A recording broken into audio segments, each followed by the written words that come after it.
هناك إنعام أعظم من إنعام الله. نعمة فضلا, neema za Allah hakuna utakazozipata neema zinazoshinda neema za Allah subhanahu wa ta'ala.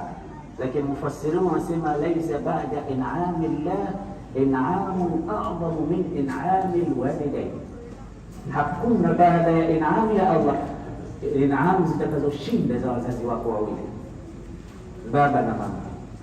Ndio maana Allah akasema wa qadara rabbuka alla ta'budu illa iyyahu wa bil walidayni ihsana. Baada tu ya ibada ya Allah lam yadhkur illa makhluqan ghayra al walidayn, wazazi wawili ndio anawataja baada ya taqwa Allah au ta'ati Allah. Unakuja wao nambari 2, wa'budu Allah wa la tushriku bihi shay'an wa bil walidayni ihsana. Hilo unapopata muabuduni Mwenyezi Mungu, nambari 2 wanakuja wazazi wako wawili.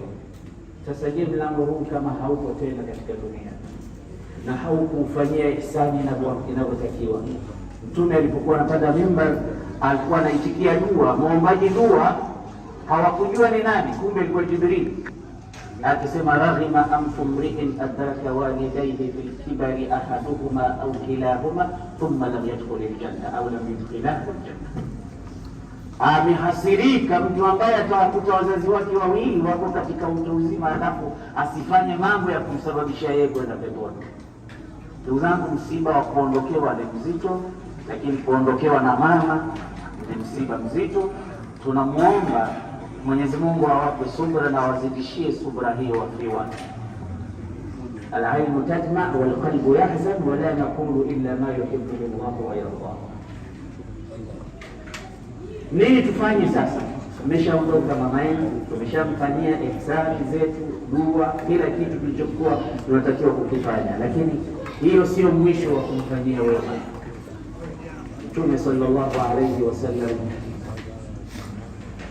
ametufundisha baada ya wazazi wetu kuondoka tuwaombee dua, na moja ni hili: idha mata muradama qata amaluhu illa min 3 sadaqatin jariyatin aw ilmin yuntafa'u bihi aw waladin salihin yad'u lahu wa qur rabbi irhamhuma kama rabbayani saghira. Watoto, wazazi, wajukuu wote wanatakiwa wamsindikize mzazi wao, mama yao, kwa kumwombea dua, kwa kumwombea maghfira, kumwombea rahma, kumwombea pepo.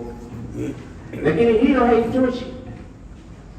Pia tumefundishwa kwamba Abdullah ibn Umar alipoonana na yule bedui, akaonekana anamsogezea kipando chake alichokuwa anatumia Abdullah ibn Umar kumsogezea yule bwana, akavua na kishali chake akamvisha yeye, kisha akaonekana kumpa ihtiramu ya hali ya juu mpaka wenzake wakamwambia, in haula yardawna bil yasir, hawa ni mabedui wanatosheka tu kwa kitu kidogo, wewe unafanyia zaidi ya vile ambavyo tunatakiwa kufanyiwa.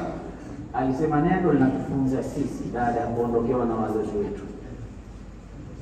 Anasema inna aba hadha rajul kana wuddan li Umar ibn Khattab, huyu bwana aliyemfanyia haya mambo alikuwa rafiki wa baba yangu Umar ibn Khattab. ولقد سمعت رسول الله صلى الله عليه وسلم يقول إن من أبر البر بر الولد أهل ود أو أهل ود أبيه. Miongoni mwa wema uliopitiliza ni mtoto kuwafanyia wema marafiki wa baba zake, marehemu babake. Yani hata wale wenzake walikuwa wakikaa nao msikitini au shoga zake alikuwa akiwaalika, ihsani yake. Na sisi tunajua kwamba mama yetu huyu alikuwa mkarimu, alikuwa mcha Mungu, alikuwa mwenye heshima kubwa na ihtiramu mbele ya watu. Hatukuwahi kushuhudia kigombana na